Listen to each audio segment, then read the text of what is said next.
Welcome back to another technical deep dive here in the debug zone.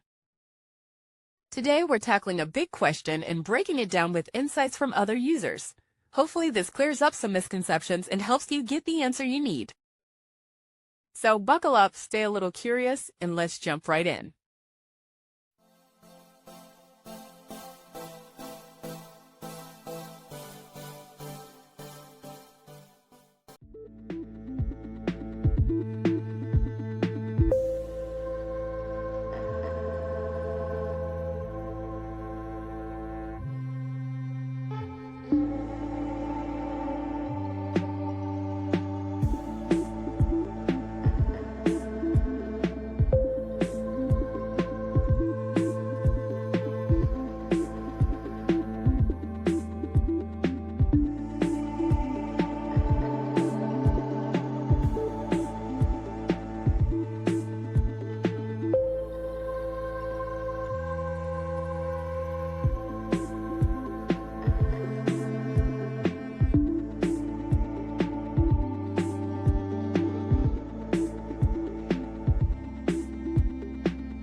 And that's a wrap.